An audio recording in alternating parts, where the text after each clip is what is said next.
Hello, and welcome to the Canadian Football Countdown. I'm Ryan Coop here alongside Trey Colbeck, Adam Stewart, and Michael Garrell here tonight. We'll be talking CFL CBA yet again. We wish we were here doing a season preview show. We were hopeful, but so is not the case. The CBA negotiations are ongoing. And so we're here to talk about it because the TA and the league aren't talking right now. Somebody's got to talk. Otherwise, we just have silence. So that's what we're here to do tonight. We are live on YouTube. We're taking your questions. We're taking your comments live as we talk through everything from the past week in the CFL CBA there as well. And of course, this will be up on the podcast platforms afterwards. Before I bring in the rest of the panel, I do want to mention, as always, we are a proud member of the Canadian Football Podcast Network. And as always, want to acknowledge that the Canadian Football Countdown is brought to you from Treaty 1 territory, traditional territory of the Anishinaabe, Cree, Ojibwe, Dakota, and Dene peoples, and the homeland of the Métis Nation, as well as from Treaty 4 territory, traditional territory of the Cree, Saulteaux, Dakota, Lakota, Nakota, and Métis Nation. Now let's bring them in one at a time. First up, the great Trey Colbeck. Trey, how you doing this evening? I'm doing pretty good. Just got home from coaching some Rally Cap baseball, and I'm ready to dive into some CBA talk here with you guys. Right on.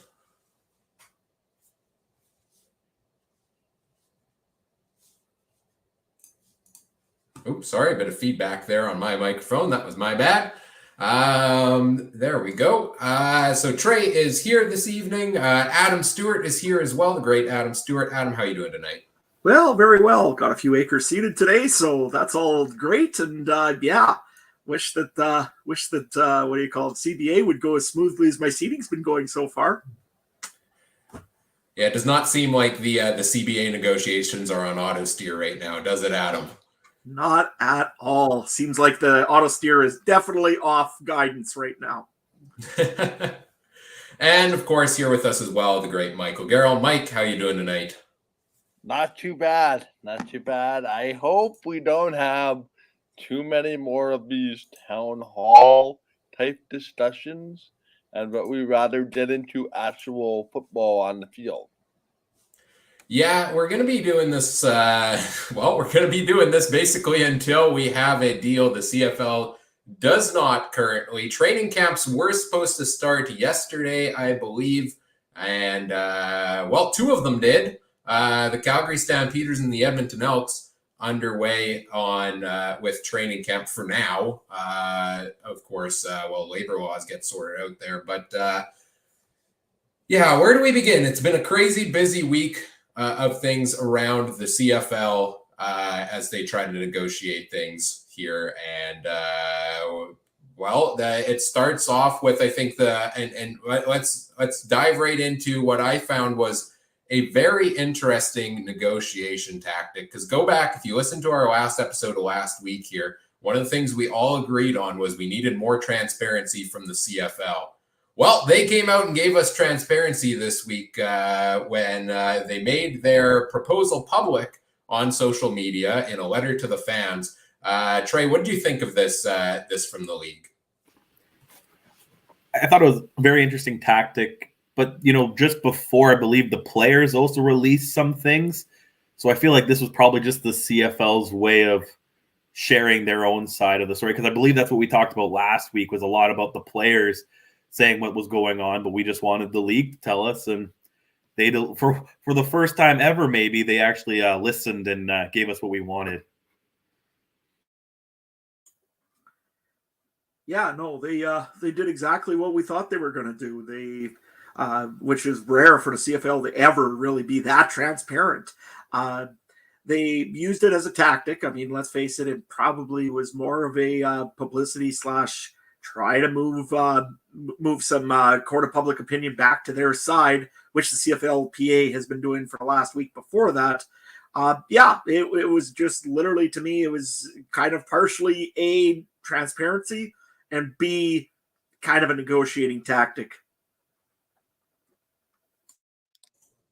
Yeah, for me, I see this exactly the same way. I just did a title war the CFLPA trying to pull the rope in that direction. Well, now we have a counter pull from the Canadian Football League finally, and I hate when negotiations get public, but you gotta do what you gotta do, and for a CFL, for a league that doesn't like to, I don't want to say doesn't care about the court of public opinion or doesn't care about brand damage. This kind of goes against the grain. Um, I'm surprised it happened, but in the same sense, having more time to think about it, I'm not really that surprised. Um, I just wonder if this is the actual offer or if this was an offer from a couple of days ago that has since been massaged. So, you know what? It's a pretty good start. Um, but to be honest, guys, I'm sick of this trying to put pressure on the sides. Last I checked, the partnership is not a pressure campaign. A partnership is two sides actually willing to make a deal, and I don't appreciate this bantering back and forth that goes on between the sides. I don't think it benefits anybody. Somebody should literally just put the two sides in a room, lock the door, take the key, and say, we're not opening this door until you guys have a deal. And also the other thing, I think Trey probably you'll have a comment on this as well right afterwards, but I really, really didn't like the CFL just walking out of the room saying, here's our offer, take it or don't take it. We don't care. This is it. If you want it, this is what we're doing. And you know what? I know the CFLPA did that week before that. And I mean, but you got to look at the deal here. Like, they were working on Wednesday, they were working on Thursday, and they were working on Friday, trying with long negotiating hours. I mean, there was 12, 13-hour days that they were talking about here, trying to get this deal done. And all of a sudden, you just, on Saturday, say, well, take it or leave it. Here's our number. And you know what? I don't like the tactic there by the CFL. I didn't like the CFLPA doing it when this has been so, like, when we're getting so close to the beginning of the preseason. Why are you walking away right now, Trey? It's turning into a game of chicken. I was going to say something, but I guess we're live. It's going to turn into who can make the bigger stream contest or something like that, right? It's ridiculous, and I agree. And I think the league is in a bad position because normally when we see other leagues do this, they're fighting over millions of dollars, and the general public is like, this is disgusting. But the CFL, the minimum salary is like, they're arguing going up $5,000-$6,000 roughly. Like, this is, some of us maybe get that raise a year more than a student football player get that kind of raise over the years. So I don't know. I think the CFL is not coming out good with this one. And like, normally, like I said, I just kind of sit back and I'm like, hey, it's millionaires fighting over dollars. But this one, it's, a lot of more average guys trying to get their bread. Mike or Adam or Ryan, you go. Yeah, to me, this was, I mean, much like I said last week, both infuriating, and I applaud the negotiation tactics of it, because the CFL had taken so much public beating, so to say, over, everybody's siding with the fans. All we've heard is the fans. We haven't heard anything from the league. And all of a sudden, they basically came out and said, yep, here's our most recent offer. And they detailed what we thought was everything from the offer originally, potentially in there. They detailed a good number of things in there. And I think, some of the things in there are reasonable. Like, I looked at that offer from the league and I was like, okay, I actually feel like we're on the right track. I don't necessarily feel like this is the deal that gets it done, but I feel a lot more confident in this than what we talked about last week, which was a 10-year contract with no revenue sharing, an elimination of the Canadian ratio. Like, that wasn't there in the proposal here by the league. But I think it was kind of the CFL putting it out there of, okay, you know what, we're looking like the bad guys, so we're going to put this out here, and this is going to put some pressure back on the players now in the final hour here to get this deal done by showing the fans, look, this is what we're offering. take it or leave it. I agree with what you all have said, though, that I didn't mind that tactic necessarily of it, but the kind of, this is our final offer. Let's walk away. We're not discussing this anymore. Call us when you want to take this deal. Like, that's not a constructive way to negotiate a deal. That's pressuring somebody into a deal that doesn't make sense for them necessarily. And I don't want to see the CFL, this CBA, go down that route necessarily. Mike, what do you think? Yeah, I don't know. This to me, like I said, is just grasping at straws. It's too bad because if you're hoping that this thing gets done in 2 weeks and everybody just forgets about it and it's water under the bridge, I think there's a very, very I don't believe people are going to be as forgiving as normal. There seems to be a lot of anger from fans. There seems to be a lot of anger from players. I know I read earlier that Hamilton players were going to protest outside Tim Hortons Field tomorrow, and they invited the fans to come. I know Adam Batehill has said something similar here. No date was given. Well, actually, an update from Adam Bighill just now on that. They will no longer be picketing outside the IG field here in Winnipeg. Adam Bighill tweeting a couple minutes ago. Update for everyone. Thank you to all the support from the fans. We will not be doing any picketing. Thanks for everyone who has reached out in support. There's also, as a separate way of supporting, it would be awesome to see fans posting the favorite memories and moments with CFL players. So, a bit of a change in tactics there, maybe a bit of a change in heart from the Bomber players or players in general around the league. Yeah, and I guess my bigger point was I don't know what you're hoping to accomplish by getting the fans all riled up. At the end of the day, the fans support the league. At the end of the day, they're your ticket buying public. I just don't like that the fans are being put on both sides of this as I don't want to say a sympathy thing for the players. I've seen support for the CFL. I've seen support for its ownership structure. It's just messy, and the fans are in the middle of it, and the fans are over it. Personally, I'm over it, and this is day 2. It's just tiresome, to be honest. Another update also from the CFLPA here. There may not be no picketing going on anytime soon in Winnipeg with the tweet that Adam Bighill let out. However, the CFLPA made a media release about an hour ago just saying that they will be standing outside together at Tim Hortons Field tomorrow, and they are calling for Tiger Cat fans to join them. So maybe they're just trying to pick out a single place that they can possibly make a bigger point. Like I said, it's kind of interesting to see that they don't want to do the picketing for some reason in Winnipeg, yet in Hamilton they're gonna go and lock arms and stand outside of Tim Hortons Field. A little funny, Trey. I just, from my brief interactions today on Twitter, it seemed like a lot of Winnipeg people didn't like the idea of the picketing, so maybe it's a local thing. And I didn't see the Hamilton feed as much, but that's the vibe I got. I believe there's several people and I kind of sit in that middle camp too. I don't know if that's a good idea for fans. Yes, we have an invested interest in this. Yes, we put our hard-earned money to this, but like you said, we've already got division. We already got different cheering for different teams. We got different provinces. The last thing we need is fans having a league versus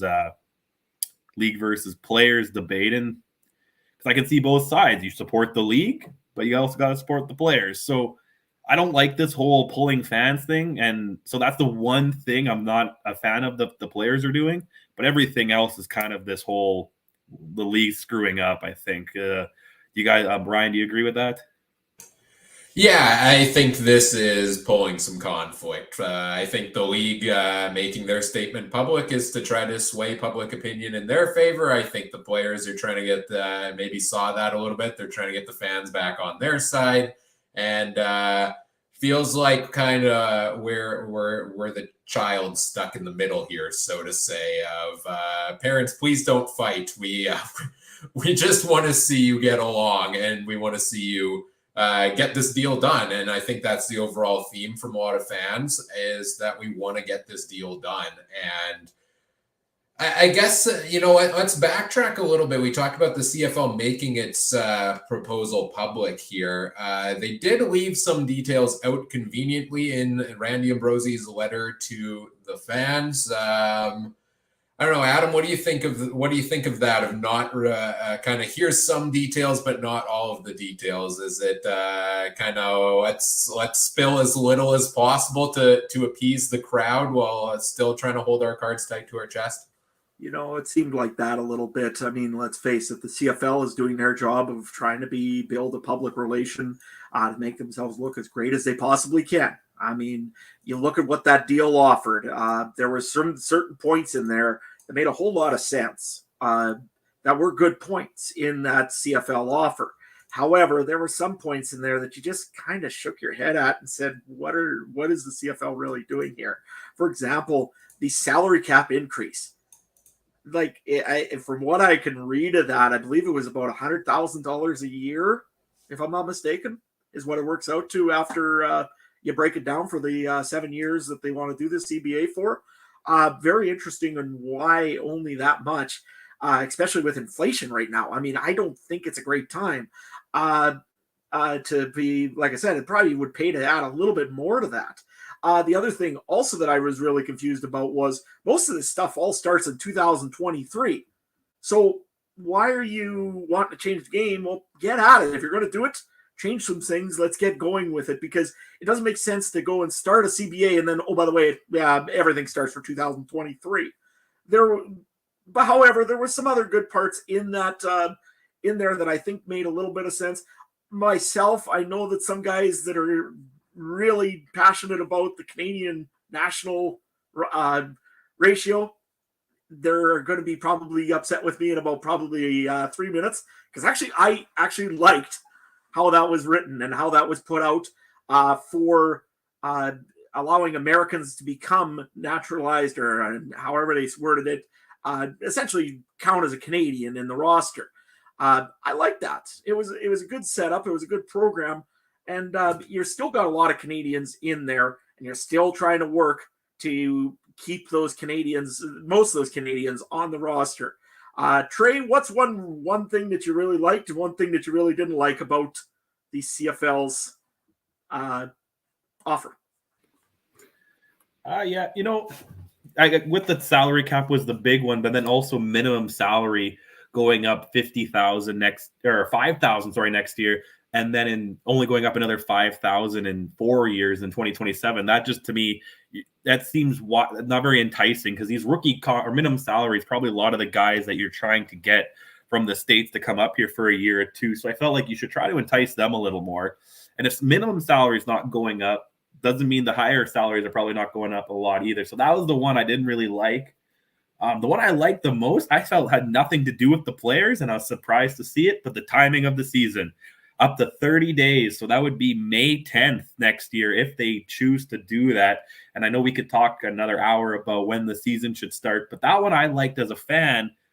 All this other stuff to me means nothing. Like, I just hope that, it doesn't, I hope the guys get their money, but it doesn't make a difference to me, the nickels and cents. So sometimes I don't overly mind if we don't get the transparency, because it doesn't mean anything to me. But timing, a May 10th home opener, that'd be something. Yeah, and see, that's another problem I have with the whole thing being public, is most of that doesn't really apply to the average fan. Like, if you really think about the demographics of the CFL, does your average, I'm just throwing an age out there, 10 or 11 or 12-year-old kid that goes to a CFL game, do they come to the CFL game because they care about the economics? like, to me, for this proposal really being public only helps media outlets and podcasters such as ourselves to get this up and to talk about.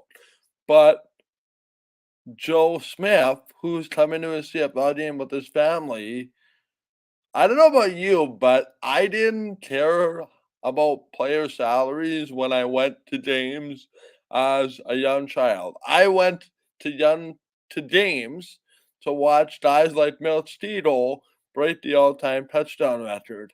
I went to the last game at the old stadium for the nostalgia of it.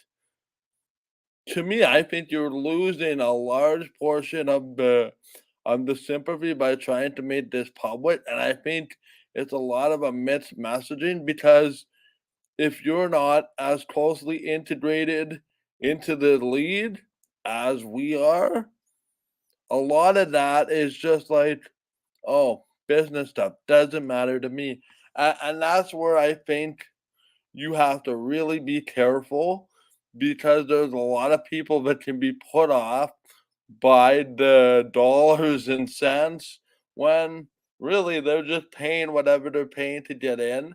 They expect to be entertained within a 3 hour window. The rest of it doesn't really apply to them. And I just worry that, the whole, as much as it's a pressure point, that it gets ignored by a large portion of the fan base that just want to say, especially the young ones, that say, hey, I just want to see my favorite players on the field. The numbers and stuff don't make sense to me, or it just doesn't apply to me. So they have to be really careful. And on that note, I have one viewer question, and it was sent to me, and I'm going to word this slightly differently, but the context of it is the same.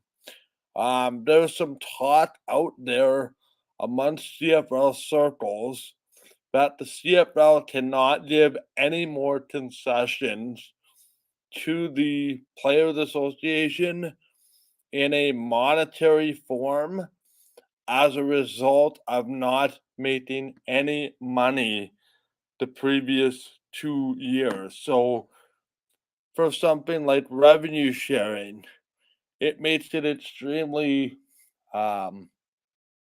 difficult to project, what you're going to give and what you're going to take percentage wise.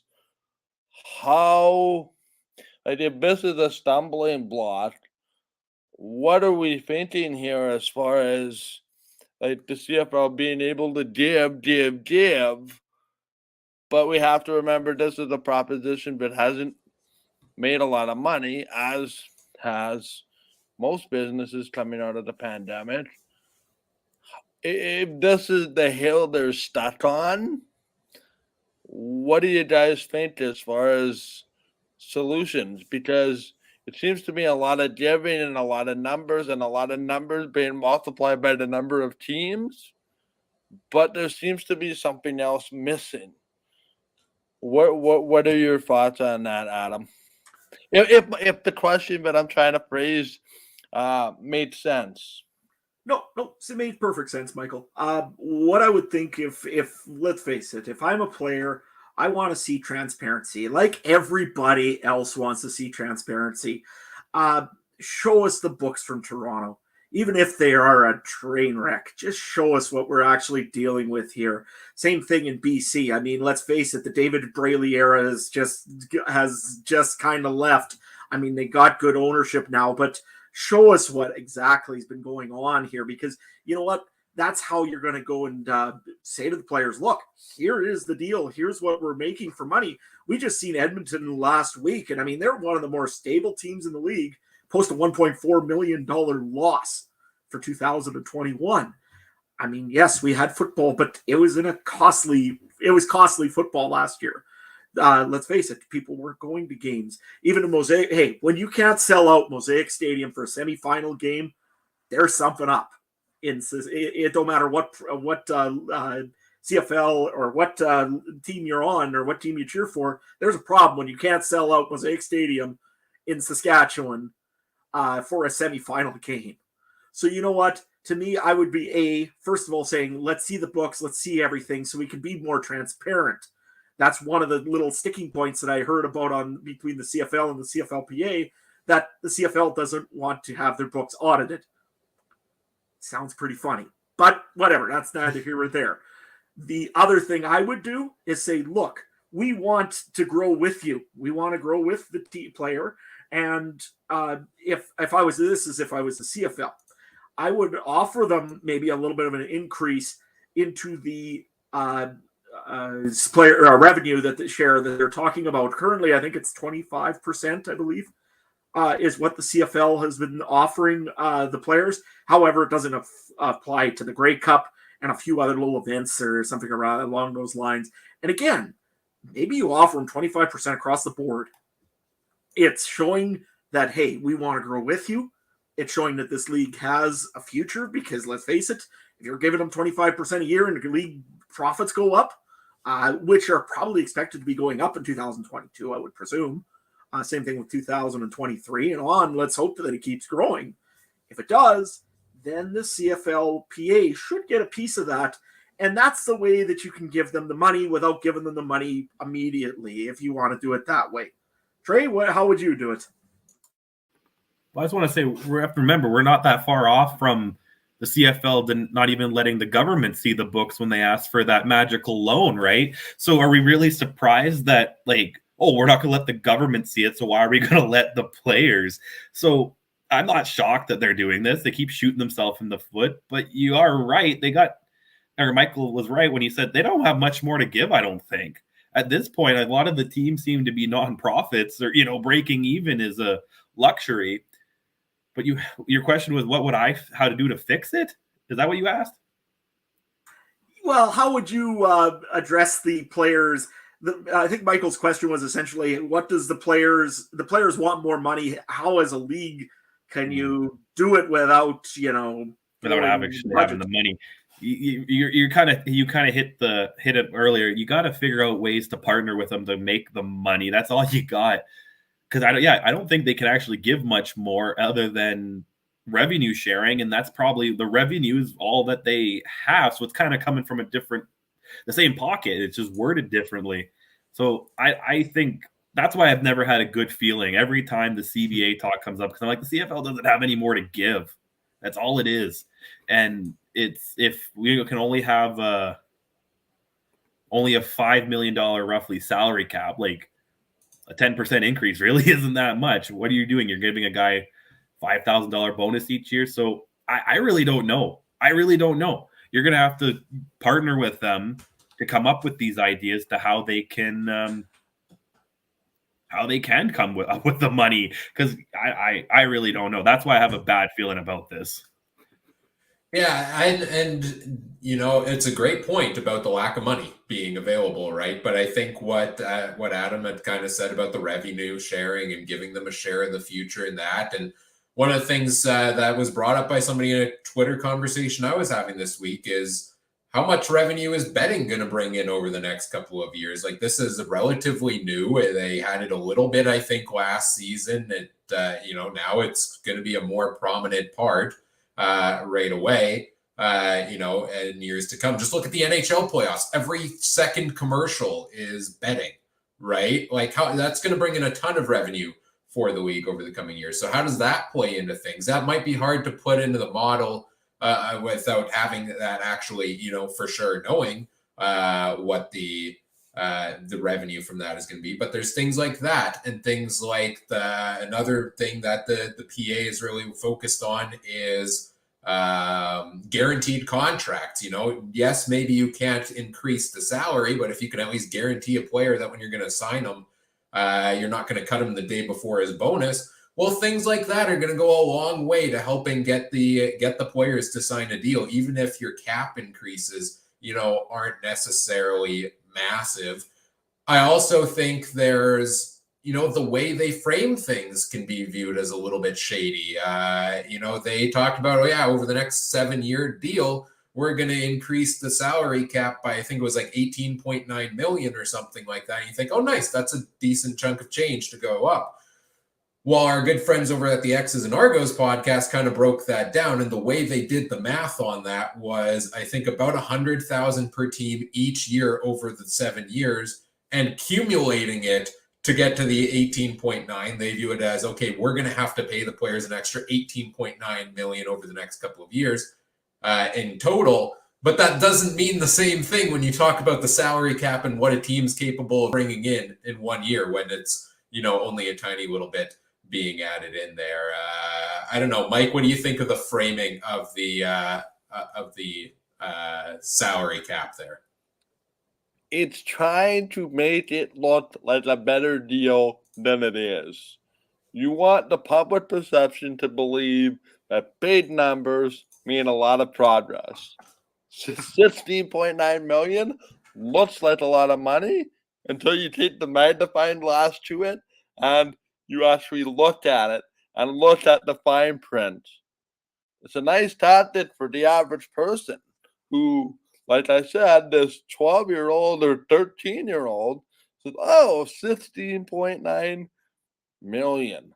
But it's the number within the number, gentlemen, and it's going to be very interesting. And, I'm just like, and I'm stuck on this idea of revenue sharing based on profits, because if you're Toronto, and this is just an example, let's say you lose money. Ottawa, let's say you lose money. Edmonton, let's say you make money. Winnipeg, let's say you make money. You have different places in your league with different teams making different amounts of money. What if that total pot is negative? How does that work? And that's not a revenue sharing agreement. Do I think there's a way to incorporate the TV money? Perhaps.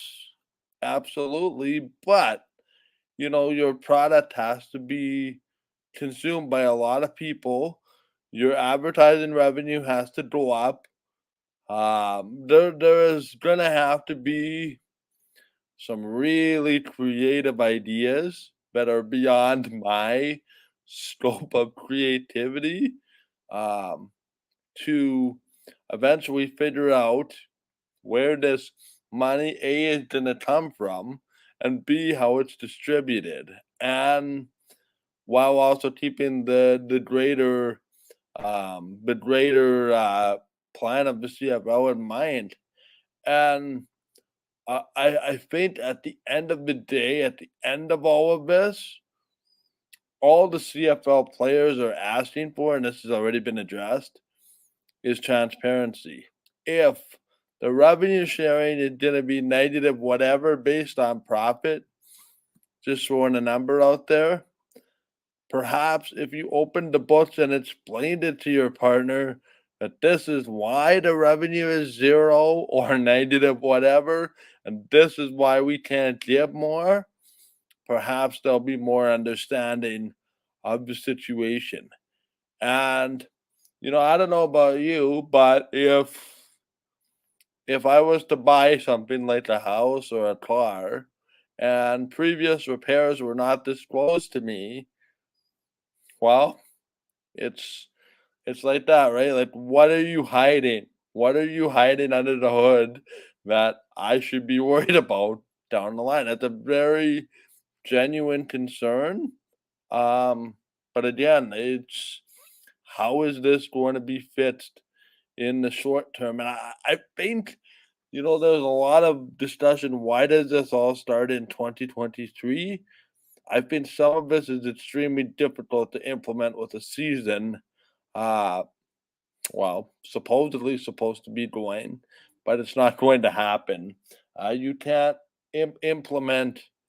Um, you can't implement stuff the way you want to. Another interesting thing too that kind of just crossed my mind while we're having this discussion. More revenue sharing opportunities perhaps allow the players to open up themselves a little bit more to the fan base, more so than they already have. Um, So it's interesting because I don't know, and like I guess the next question I have is how do we come out of this? Like, what's it gonna take? It certainly sounds like it's not money related more so than perhaps player safety, but it just seems like we're at a deadpan, and who's gonna be the one to pick up the phone and is willing to make some concessions based on what would get a deal done. Like you talk to certain people that say, "Oh, the deal's not imminent." You talk to another player that says, "Well, based on the information that we have, we're not that far off." Like it's almost like there's a competing agenda within the different unions and what would satisfy each person. So it's gonna take some creative juices to come up with revenue, um, which is unfortunately what the CFL needs to, I think, focus on. Is they need to focus on exterior revenue sources to help grow the business and grow the plan. And maybe it's as simple as, and this is just me spitballing here, and I know I'm ranting and raving, but maybe it's as simple as signing a trading card distribution agreement, um, opening up, player cards and trading cards, and the profit from that can be split. Um, there's a lot of ways you can do it with some creativity. That's maybe just requires some outside the box thinking. No, absolutely agree. I mean, let's face it, the CFL, yeah, they need to do something to get some money out of whatever they can get it out of. Let's face it, we've all been talking video games since the beginning of time. I think we all are still waiting for that video game to happen. And guess what? It takes the CFL and PA to get together on that one. So, there's that.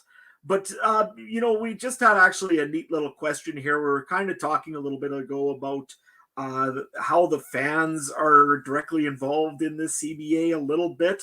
And there's two little things that I just wanted to point out.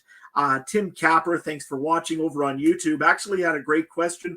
Has the CBA always had the per team community / promotion cash pot for players? The CFL and the CBA before never had any of that. They had a per team thing, so the Rough Riders had their own little separate pot just to try to encourage some players to go to events, make sure that they're helping out with it. But the CBA, and this is from the CFL, has never actually done this themselves with the CBA. So I kind of like that. I think it's about $5.9 million in total that they are putting forward throughout the 7 years, I believe. And just to get CFL players more involved in their communities. And I really like that idea because, you know what?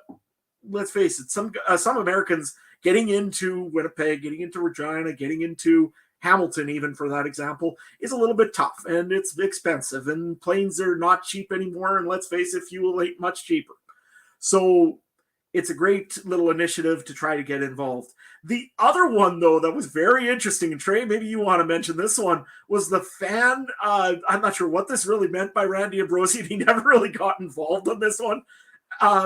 Yeah, Trey or Ryan, what do you guys think of this fan code of conduct? I mean, am I allowed to say anything bad anymore about the CFL, or? I guess this is a follow up to what happened in Toronto. I'm assuming, right? So, and we see a lot. Actually, I see a lot of it in the States right now. You're watching basketball games where like vegan protesters are going onto the court, and I think there's a kid that got onto a Blue Jays game the other day. And you see it all the time in Europe and soccer. So I understand, football is one of the rare sports where you have a fair bit of divide between the players and the crowd. Usually it's not like basketball where you're breathing down LeBron's neck when he's shooting a three. So I understand it, but also at the same time, we are small communities. So, it's it's not the same equipment. It's almost yelling at your kid's high school or kids coach when you're yelling down at O'Shea. He could live 2 blocks from you. You know, he's not Bill Belichick that lives in some big mansion probably somewhere where you need 3 gate codes to get in. And, you know, so I understand it. And I'm actually surprised that it's an issue. Like that whole thing in Toronto should have never happened, that you shouldn't have them walk like that. And even if you do, you should have like security or something there. Like it was just a mess. And yeah, I think you're the biggest loser ever if you go onto the field during the game. Like it's overdone. It's not funny anymore. It was funny one time 20 years ago. So I don't know, Ryan, what do you think? Yeah, this has got to be a result of what happened there with Toronto, right? Like, absolutely, I agree. That's the first thing that came to mind for me as well. And when I saw that this was in there, part of me was like, "Huh, that's interesting." Like, how can they regulate that? Like, I'm not under contract with the CFL or the CFLPA, so how do I end up in a term in the contract? I mean, the stadiums all have the rules. You go to the Bomber game, I'm sure it's the same at a Riders game as well. Before the game starts, they announce fan code of conduct. And, you know, as somebody buying a ticket, that consider that your contract for that particular game you're attending, to behave and act in an appropriate manner there. So I guess the league, you know, trying to maybe formalize things a little more into the CBA to, you know, try to promise players, hey, we're not going to let this happen again, like what happened there in that incident in Toronto.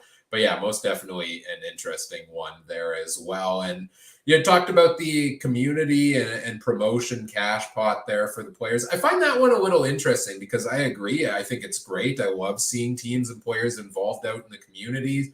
And I think that's certainly one way you help grow the game, and maybe that leads to more revenue down the road. Maybe that's what they're thinking here.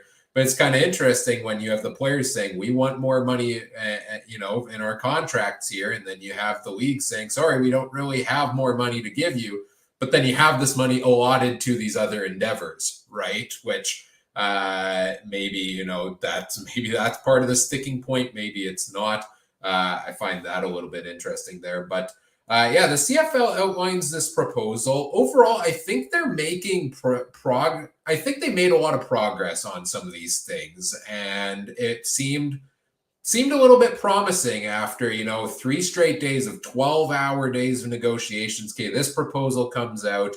Okay, we're making progress. Maybe we're going to get it done in time for training camp. Probably going to be a bit tight, but maybe then we're going to get it done, you know, sometime this week, right, is what it's seeming like at the time. But the CFL fires out their public notice. The PA fires back, and an article on 3 Down Nation, you know, basically accused the CFL leadership of forcing an unnecessary work stoppage and saying, we still feel we're far apart on a number of issues, including extended rehabilitation, improved safety, contract security and continuity, true revenue sharing, and improved compensation. And I would say these are all valid issues, and the safety is definitely a concern for the players. And there's a reason padded practices were removed a couple seasons or in the last couple of seasons. And I forget who it was. It might have been Adam Big Hill himself saying on Twitter the other day that, like, we removed padded practices and injuries went down 33%. So why are we trying to bring them back? So, you know, so there's still conflict. Yes, things moved a little closer, but there's still most definitely, you know, some issues that need to be resolved here between the two sides. Yep, for sure. Speaking of safety, I know that the CFLPA has shown that, yes, the padded practices when happening, there were injuries occurring. However, has anybody else noticed maybe a lack of quality of tackles in the last 3, 4, 5, 6 years because we haven't had any proper practice with tackling with pads on? Now, that being said, I understand you want to keep players as safe as possible. It is absolutely perplexing to me why we are still talking about a player that goes and gets injured during practice is not compensated for anything. That is still not in the CBA. When a player gets hurt, a player gets hurt. It don't matter if it's on the field, if it's going and playing with a medicine ball in the middle of the field in Mosaic Stadium just before a season starts, or if it's any other time. When a player gets hurt, he's got to be compensated. I mean, let's face it, it's just basic human part, right? If a guy gets hurt, you want to help him, and let's face it, nobody wants to get hurt. But again, I can see where the CFL's coming with the padded practice part and saying, look, tackling quality and quality of play has gone down because of this. And I can see where the CFLPA is coming, where they say, hey, this is hurting us for injuries. So, there's got to be a happy medium somewhere in there. Also, extending practice times, I believe, was another issue that was coming up. Again, it's fine to have extended practice. Maybe it's just in the video room. Maybe it's somewhere else. That's all practice, essentially. But I think the big thing that they need to work on is, how do you compensate a player when he gets injured during practice? And then they can maybe move on to explaining, okay, here's why we're going to do padded practices. And again, from what I can read with Dave Naylor's from TSN's article, padded practices were going to be 1 hour per week. So not a whole lot of padded practice. Essentially, it's mostly just to get those reps in to make sure you're ready. And there's some young guys that don't understand that CFL is wide open football, and you got to be able to tackle very well. And if you can't, the guy's going for a long game. So to me, I could see why they're doing that. But like I said, on the other side, I could see why the PA doesn't want to do it. Trey, is there anything in safety parts that you'd like to see maybe changed with the CFL CBA? Yeah, I agree with you. Like, if you get hurt in practice, to me, you're on the clock, right? That's you get hurt in the lunchroom at your work, you're still at the office, right? Like, it's still workers' comp. So I don't understand. I'm no lawyer by any means. So I don't understand the legality of that, how they can get around that. But anyway, the one that I've always been bothered by, and I don't know if I can find it in here right now, but how long you're covered after you leave the CFL. I can't think of the guy's name, of ex-Blue Bomber. Jonathan Hafney. Yeah, there we go. Really had some issues after football. And I think that's the one that should be a big sticking point. And I'm sure there's tons of guys like that who, they give 5-6 years to the CFL, and then you're cut and you're done, and you have, potentially concussions, other injuries, and you're all on your own. And a lot of those guys go back to the States where they don't have that sweet free health care. So I think that's the one I really, here it is, player rehab and medical costs. Yeah. 3 years post-playing to 4 years beginning in 2025. So I think that's one that should have been a guarantee. Like, 4 years even sounds not enough. I understand there's, again, where's the money going to come from for this insurance? But, 4 years and you're putting your body on the line like that, and so you got to give somewhere. If you want the guys having these padded practices, well, you probably got to compensate them more on the back end then. Right, Ryan? Yeah, absolutely. And I think that's something that the league has said in their or the players have said as well, is, we would welcome potentially padded practices coming back here. But if so, we want more compensation post-career, because players get injured. You see it all the time, long-lasting effects, short-term injuries that may end a player's career. They may not have issues 20 years down the road from one or too many hits in football. Granted, I don't think the league will ever, supply benefits 20 years down the road. But, right now, I think it's 3, maybe a little longer would help there as well. But, yeah, all of these issues, they still seem to be back and forth on here. And which leads us to, the players are striking. The players on 7 of the 9 teams officially not attending training camp for their respective clubs. The only ones, the Edmonton Elks and the Calgary Stampeders. So Battle of Alberta, both on the ice and on the field this season, I guess. Preseason power rankings. You like Edmonton, you like Calgary. Those are the only 2 teams for now. Until they officially strike in the coming days. Their players all voted in favor as well. So, Mike, what do you think about where we're at here right now? The players taking their stand here on the deal. First time, I believe, we have a player strike since 1974 in the CFL. What's so different about this year than we've seen a number of CBA negotiations over the years, and where we're at with the players taking a stand. Why I think it's simple. I think the players are sick and tired of taking to the cleaners all the time. They realize that every bad deal has been negotiated at the last minute. They realize there's no benefit to them. This group of players in this generation is aware of a lot more of the issues of playing football, whether that's injury risk among other subjects. Guys, I hate to be the negative Nelly in this whole discussion, but from what I've read and what I've seen and what we've discussed here in the last almost an hour, I don't see how we're anywhere close to a deal here. There seems to be one issue which leads to another issue.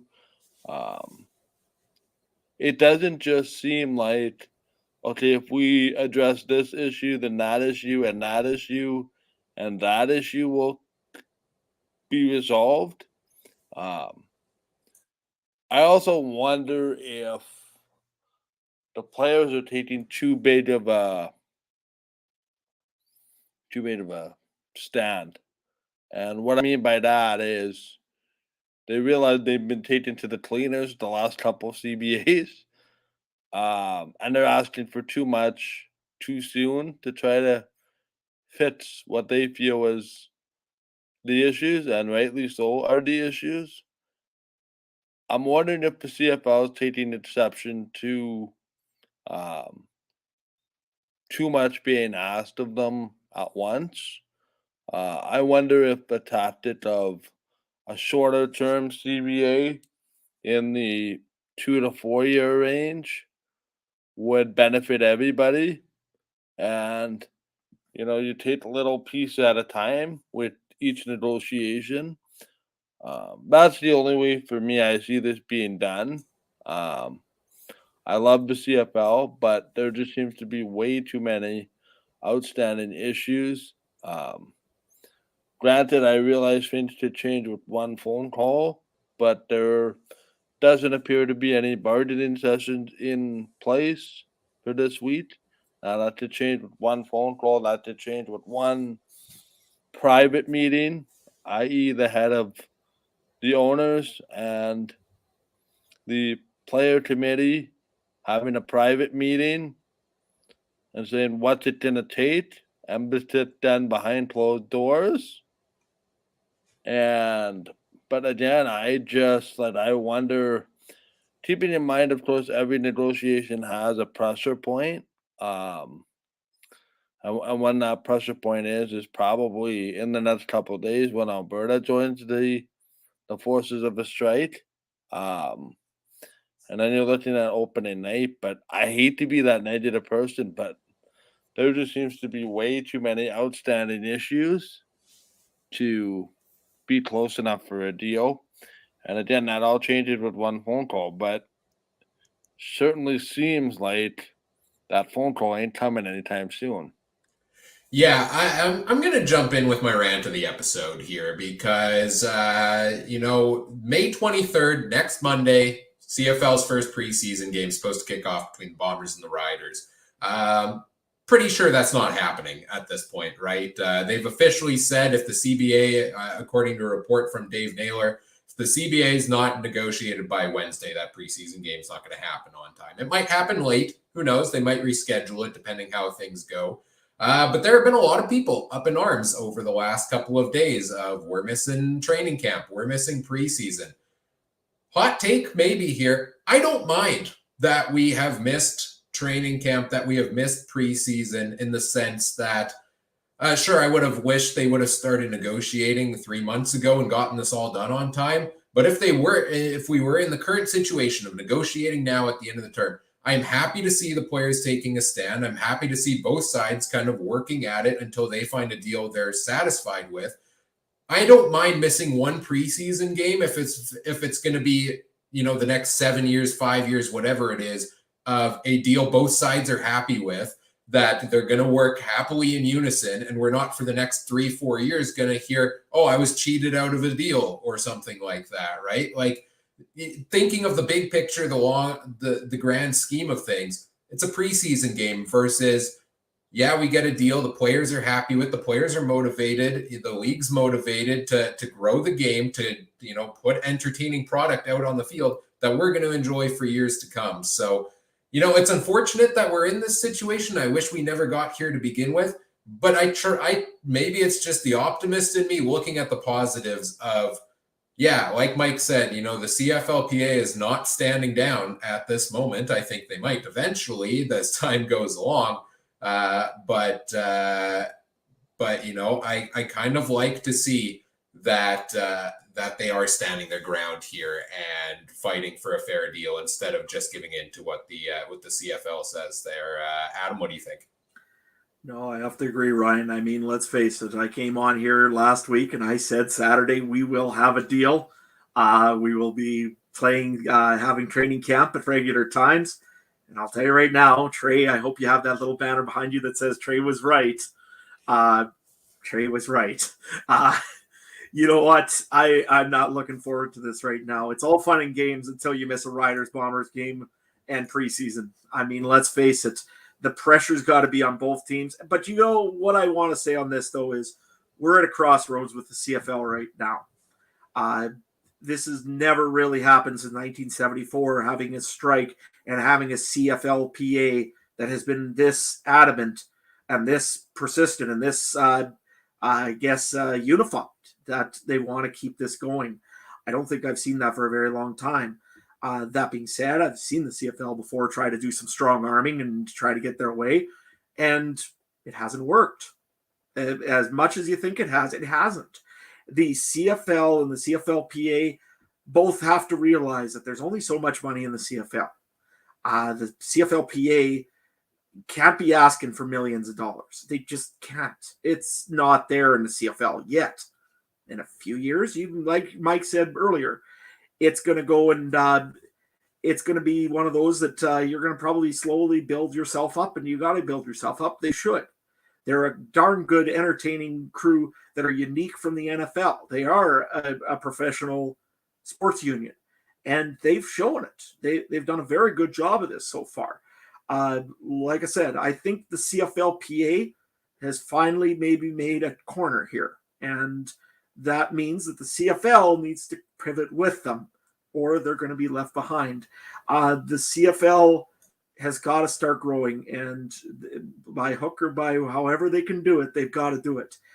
They just need to go, and they need to just keep building. And if they aren't, you're going to have these problems all the time with the CFLPA.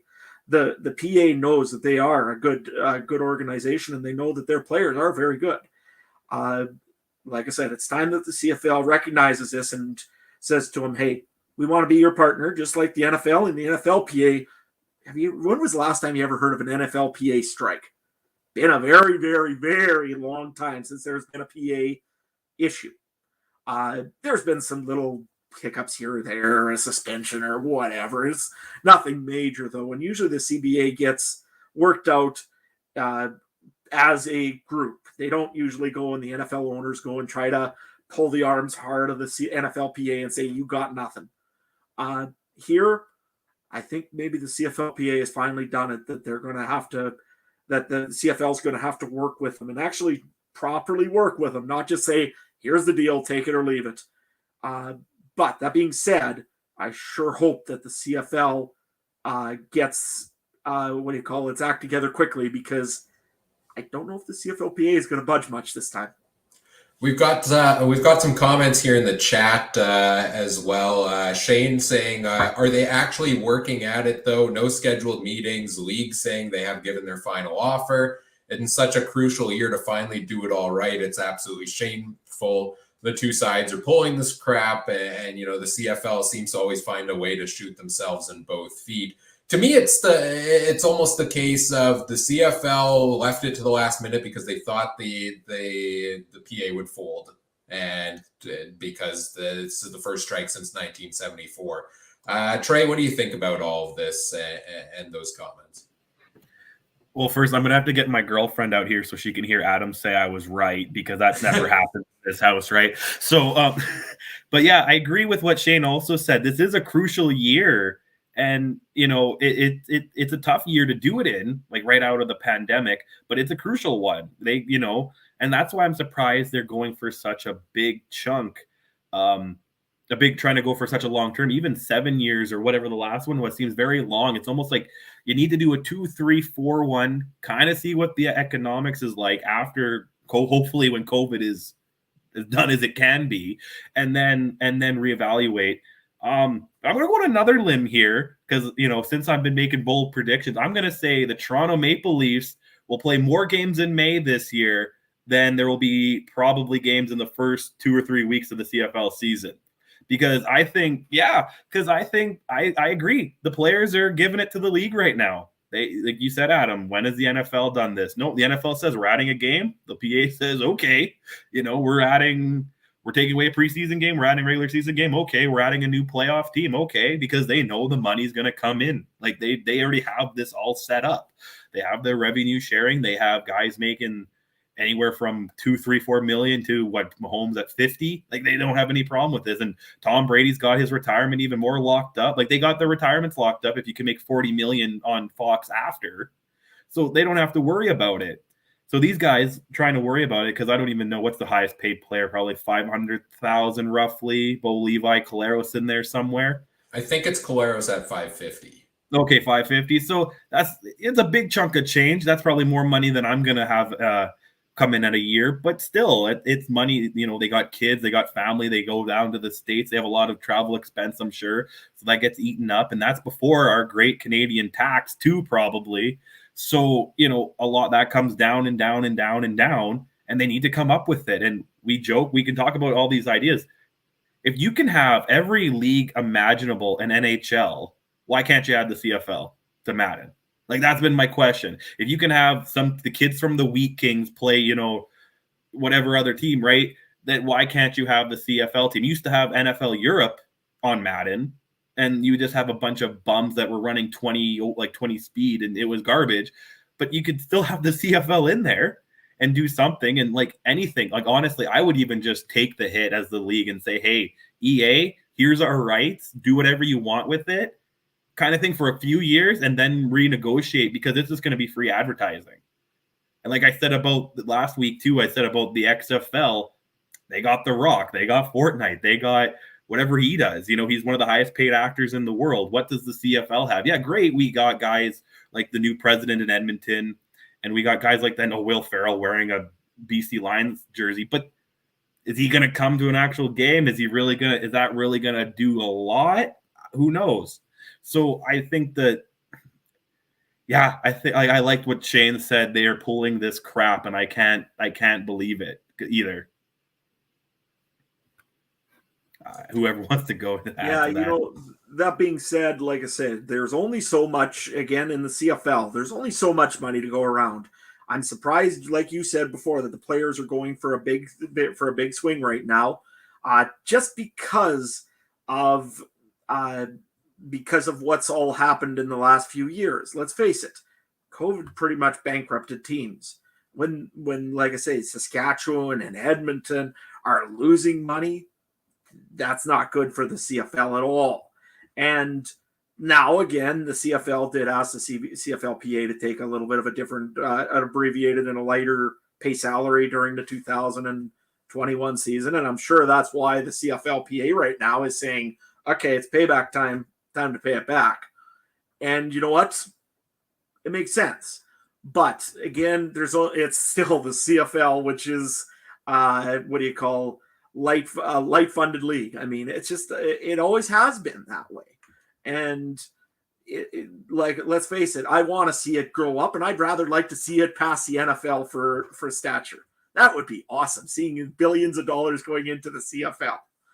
It probably won't happen this year, though, and I hope the CFLPA realizes that.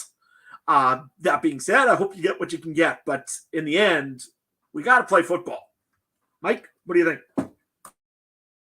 Yeah, if I could just add on to Shane's comment about are they actually working at it though, like that whole perception to me, what I mean is happening is I think there's a cooling down period happening and a rethinking period. Because to be honest with you, to keep talking and keep talking and keep talking, and you're pounding at the wall to try to get something done, is extremely counterproductive. It's extreme. Like if it's clear that there's no deal to be made, sometimes the best thing to do is just take a step back and reevaluate. At some point, somebody has to make a move, and you know, I have a feeling they're working at this behind the scenes a lot further down the line than we think it is, because the different sides are working on different ideas, and there has to be an exchange of ideas here somewhere down the line to there has to be an exchange of ideas in the event that renegotiation get restarted. So I think you're always working in behind the scenes on something within your respective ranks. But to me, this is just a cooling down period, and two sides of it recognize there's no deal to be made. So why keep talking? It's like, why you keep talking to the wall if there's no response? And if there's no response, what's the point of talking? And I agree. It's awful. It's a critical year. It's the first real legit opportunity to have an 18-game season in its entirety. To me, it's just that I don't want to see a brother take the owners uh, to the cleaners, and I don't want the owners to take the players to the cleaners either. There's common ground. There's something called common sense. It's unfortunate that the players are trying to take this Hail Mary and ask for a whole lot. And at the end of the day, I just think there's a cooling down period. And somebody has to come to their senses and realize, okay, we agree to this, and this. What about this? What about that? If we do this, would you do that? There's got to be compromise.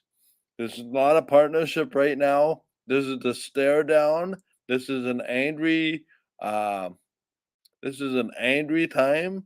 It is emotional for both sides, and if it's that emotional, what's best is just step away, take a breath, take a few days, think things through. Because as I've said before, and I think I said this last week, there's no pressure point quite yet. The pressure point is not the preseason. The pressure point is week one. The pressure point is checks, losing checks, sending players back home. That is a worst case scenario, and that is the pressure point. Yeah, and I agree with that as well. And I think what you were just saying matches the sentiments that Shane put in the chat here as well. That yeah, the timing of that's not great, coming right out of first season back, shortened season from COVID and everything like that. And I am interested to see what kind of length of contract the players are looking for here, because we heard maybe the league wanted a 10-year contract. Now we've seen they've proposed a 7-year contract. Like, is the league trying to lock in for a long-term deal? Is the PA also trying to lock in for a long-term deal? Do they want a shorter one that's a couple of years and then we make some progress? Because I do agree with what's being said here that maybe if it's a shorter deal, maybe they don't need to go to such extremes in what they get from the deal. You make some progress and you make some more progress in a couple of years. So interesting standstill there. I'd love to see more, kind of much like we got from the CFL's proposal, not necessarily their publicly announced one, but the one that Dave Naylor was able to more details to fish up. I would love to see the PA side of things. Truly see, we know which side of what the CFL has offered that they're not happy with. Now I want to see what they're offering to see or wanting to see just how far we're off on those deals, right? Because are we a mile off? Is it a game of inches here? Like, how far away are we truly from getting this done? look, the deal could be very close for all we know right now, but it doesn't seem like it because they're not talking anymore, which is the big issue here. I don't know. Anybody have any more thoughts on that? Yeah, no, I think you're right, Ryan. I mean, let's face it, if you want to make a deal on something, you got to talk. Being in the car sales world, I mean, let's face it, they always said, though, the one thing that is in any negotiator's mind is the person that talks first loses. And I hope that's not what we've gotten to here, that the CFLPA is worried if they speak to the CFL, they're going to lose this. If the CFL thinks that they talk to the PA, they're going to lose this.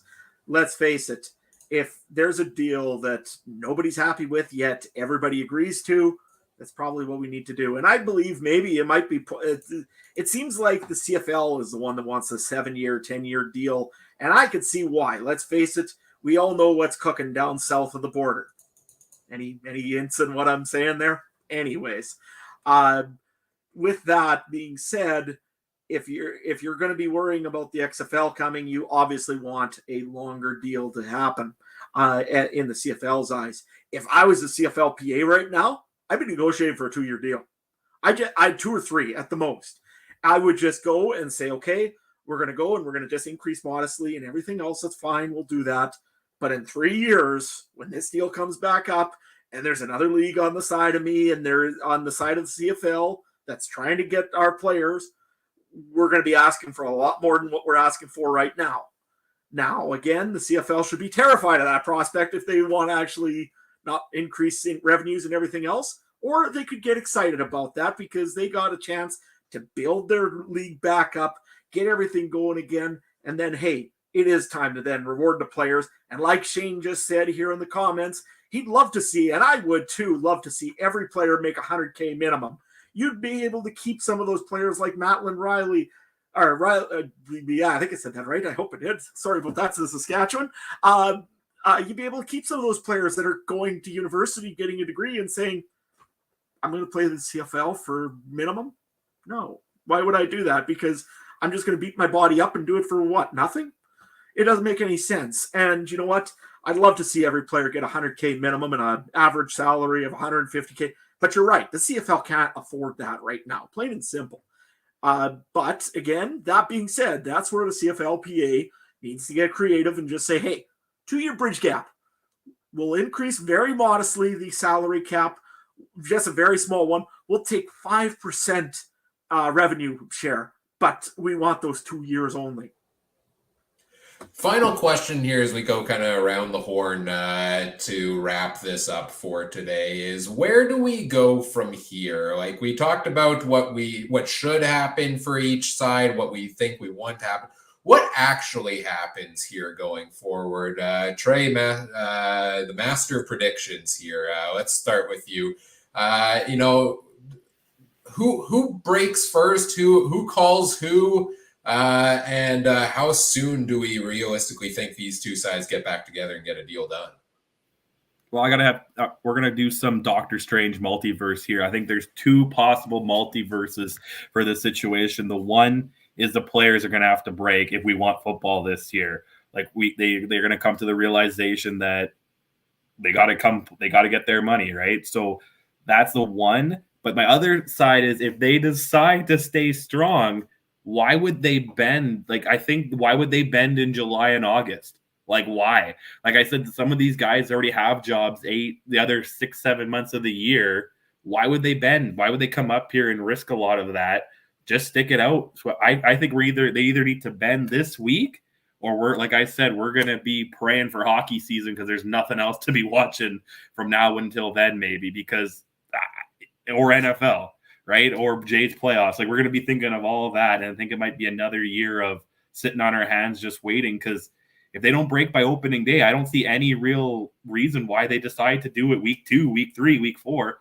They're willing to lose their checks or willing to find their other job.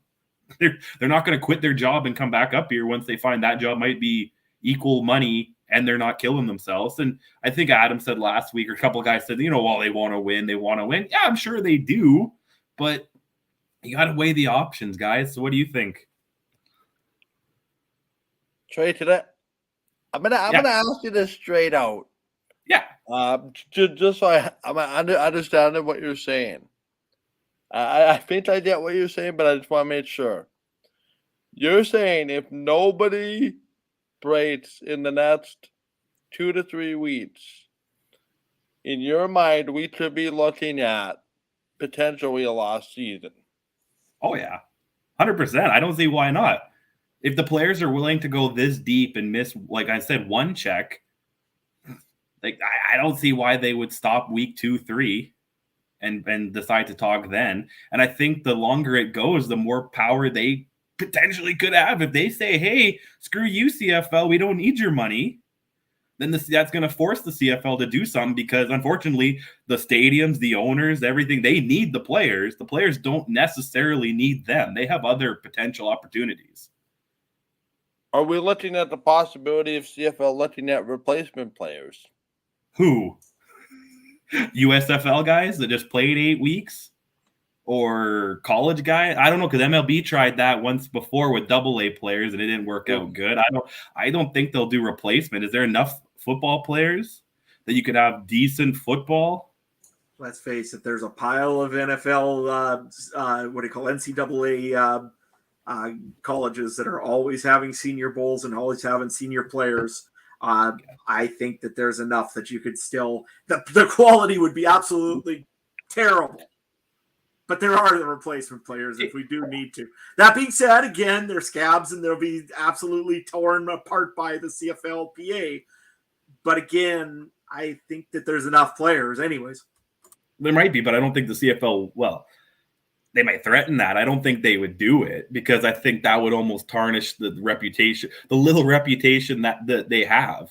I think that would destroy it even more. I think, yeah, I don't know. I'm not liking this, boys. And like I said, we've sat through hockey lockouts, we sat through baseball, and it's giving me a lot of vibes of the NHL one, where the last one where they have like a half season or a quarter season kind of thing. It's giving me vibes of that. And I just think because maybe I won't go full lockout, but I'll say they'll be pushing for that Labor Day start like they were with COVID. I think that might be a push thing, but I don't think, again, that's a good idea. Well, I'll jump in here, and I think you make a great point about, once you're striking, like, why quit once you're halfway there? Otherwise, it kind of seems like, what was the point of missing those first checks if you're just going to cave? Why didn't you cave way back when?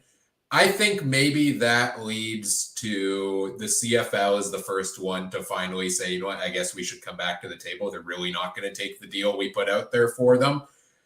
That being said, I think the deal still maybe trends a little more in the CFL's direction when it comes out. I think the CFL starts the conversation again. They maybe adjust things a little bit, but we're still seeing, something maybe close to what we've seen already from the CFL's deal out of here, where the CFL in good faith now, or maybe not in good faith, is finally like, we don't want to miss games. Let's get this deal done. Okay, what is it going to take?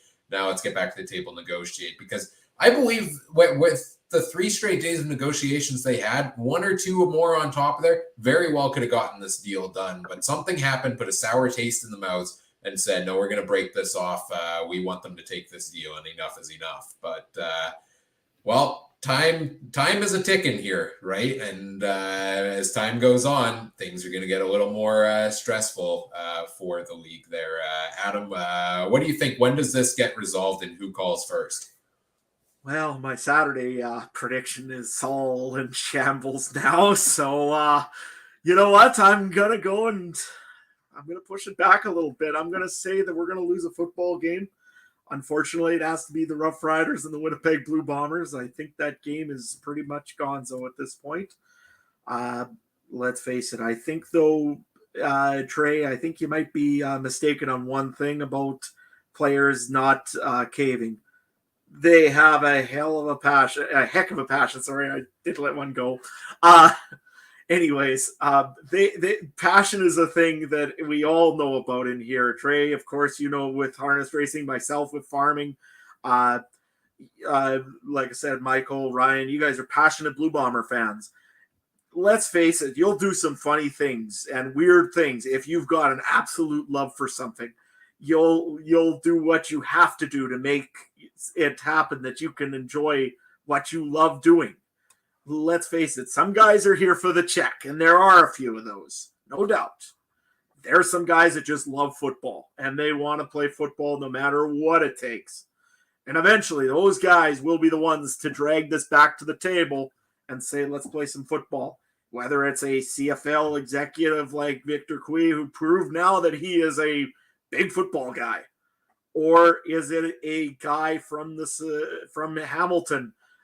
Maybe it's Simone Lawrence that just wants to play. Maybe it's his last year, and he wants to make sure that his last year is played. He doesn't want to sit out a year and not be able to play. I mean, a guy like Charleston Hughes, who just got re-signed by the Rough Riders, this could be it.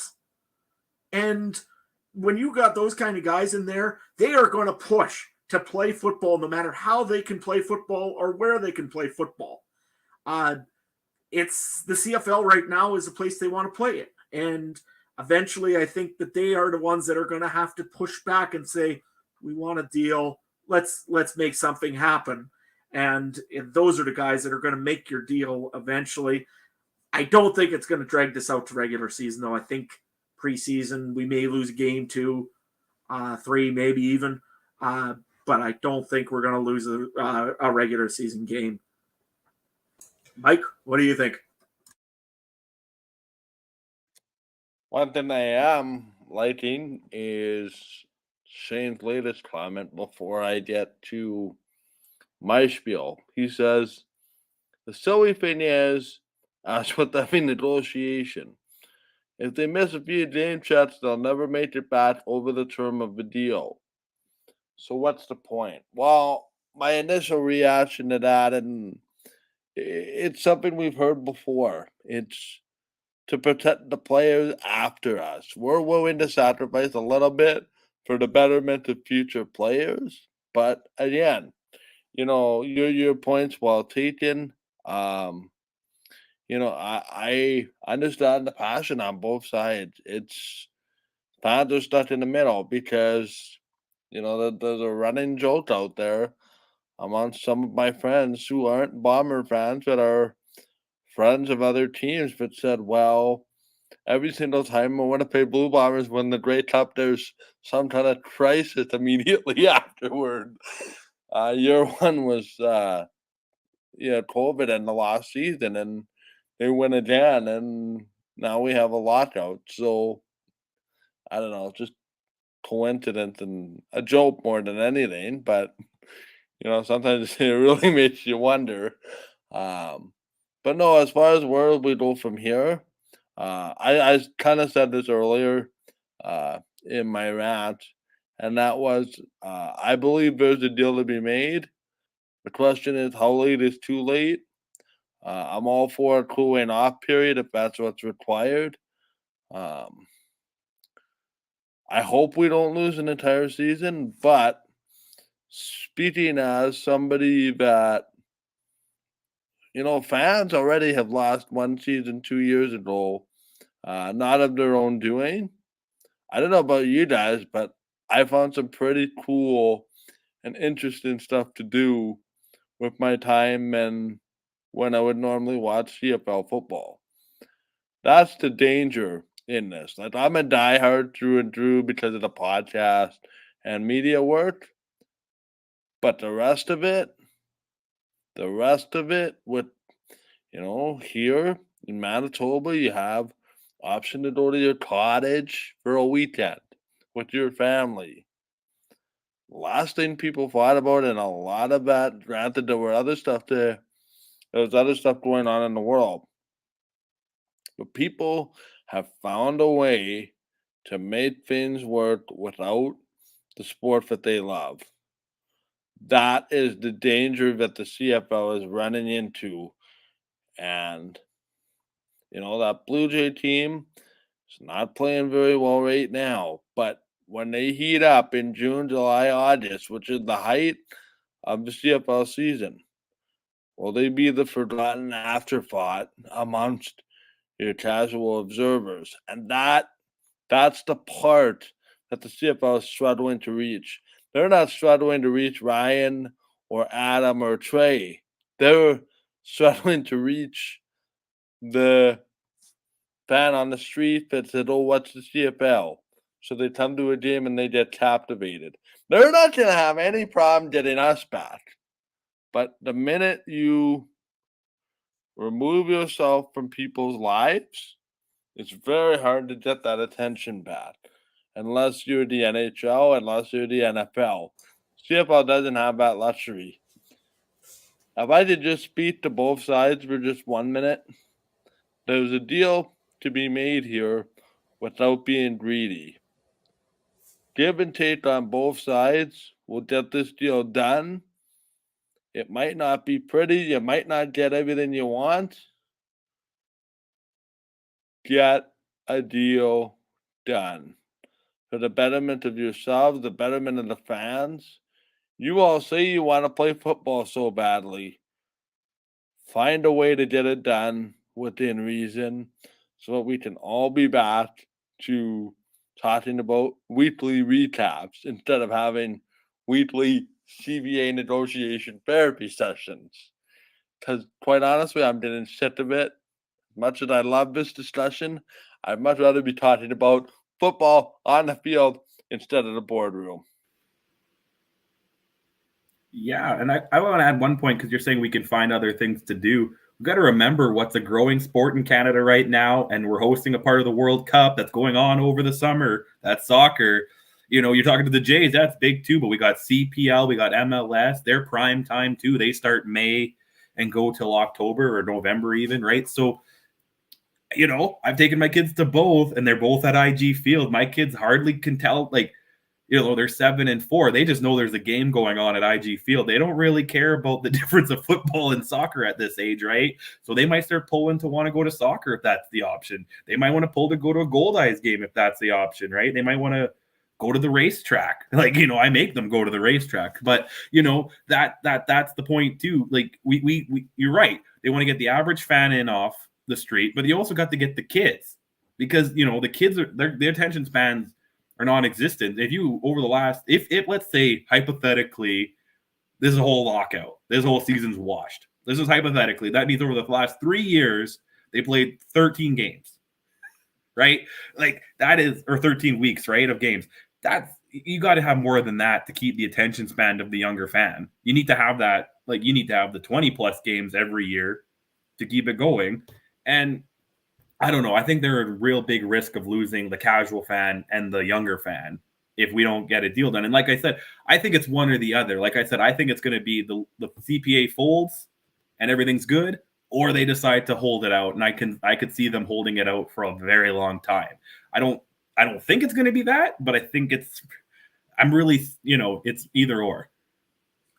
No, you know what? You're absolutely right. I mean, let's face it. There are so many other things you can be doing in the summer. You can go to the beach. You can go and watch soccer. The other day in small town Saskatchewan, which you'd never have seen before, there was a soccer practice going on with 8-year-olds. I've never seen in small town Saskatchewan a soccer practice, in all honesty. In Yorkton, yeah, a little bit, but not in small town. So you're right. The CFL and the CFLPA got to realize there's a lot at stake here, and it's not just them this time. It's losing the casual fan, the guy that comes to a football game for the experience. Exactly. Like, I mean, you come to Saskatchewan, you come to check out the game, you want to hang out in Pill Country and visit with your buddies, and that's what they're going to lose on very quickly, because you know what? Fans don't want to be frustrated. They just want to have a good time and enjoy themselves. And if you're going to sit around and talk about CBA all day, like you said, Michael, this is killing me doing these the group therapy sessions too. I would love to be talking about right now how the Ottawa Red Blacks need to go and move on for Paul LaPolice before the season even starts. But I can't talk about that because we got to talk about CBA. So you know what? I'll leave it at that. But hey, let's hope that there's a CBA done soon, because yeah, I want to get back to football too. I think Shane in the chat sums this up really well. Fans use sports for escapism. It gives them a break from their daily stresses, and frustrations can go away for 3 hours and be replaced with joy. And if the league becomes a trigger of frustration, that's a problem, right? And I think we're all you know, echoing the same thing here.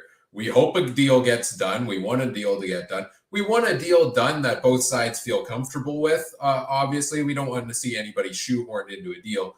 And at the end of the day, we just want to get a deal done, and we want football to be back out there on the field. And hopefully, like you said, these sessions can finish and we can get on our way with season preview content. And if things wrap up, somehow this week, next week we'll be doing a season preview show. Look forward to that. As I said last week, if not, well, we'll be back here talking more CBA, I guess. Or find other things to talk about. My thoughts on where do things go from here. I think we will have something to talk about here next week. I don't know if that means we have a deal and it's a season preview show, but I don't think it's going to be radio silence from both sides over the course of this week. That's way too long with the season this close to have nobody reach out the olive branch in some way, shape, or form. And I think we will have some sort of progress made. And hopefully that means we see football return in short order. But that's going to do it for this episode of the podcast. A great roundtable discussion here yet again. Great chatting through this all with you. Very therapeutic. Always loved having all of the comments on the live broadcast here in the YouTube chat as well. Really appreciate all of you who chimed in there.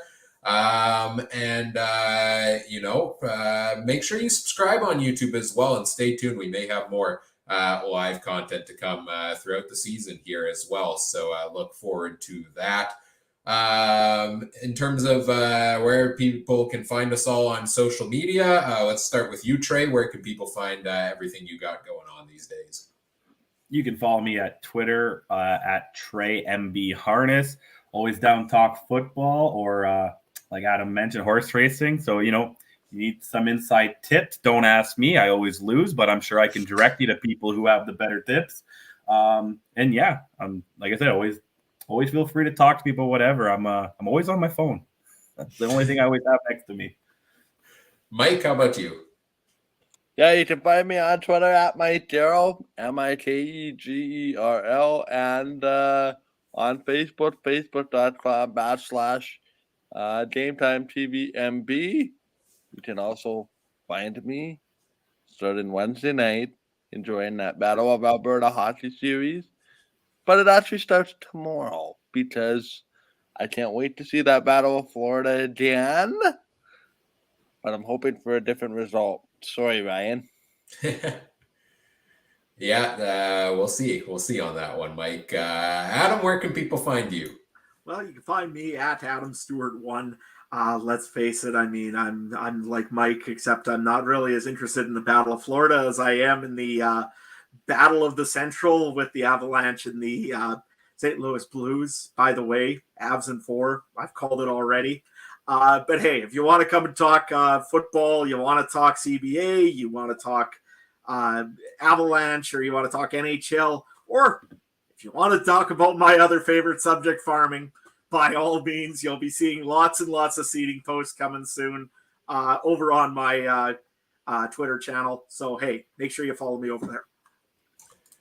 Hey, if you want to find me on Twitter, I'm at CooperTrooper42. The big extent of my Twitter activity is liking Adam's farming posts. But you can also, I was a little more active this week cheering on my Tampa Bay Lightning as they did knock off the Toronto Maple Leafs in the 7-game series. No surprise there, of course. Battle of Florida coming up. Looking forward to that as well. And of course, talking CFL. And hoping we have some good news to talk about this week. You can find us on social media, on Twitter at CF Countdown Pod, on Facebook, the Canadian Football Countdown there. As mentioned, subscribe on YouTube for more live shows going forward. And make sure you check out all the other great shows from around the Canadian Football Podcast Network as well, at CF Pod Network on Twitter. Whatever podcast platform you're listening or watching on, we appreciate it if you do all the fun things like comment, rate, review, subscribe, share the show with your friends, help us grow the show. We always appreciate that. And on behalf of our whole panel tonight, Trey Colbeck, Michael Garrell, and Adam Stewart, I'm Ryan Coop saying thank you for listening or watching. Have a good one. Bye.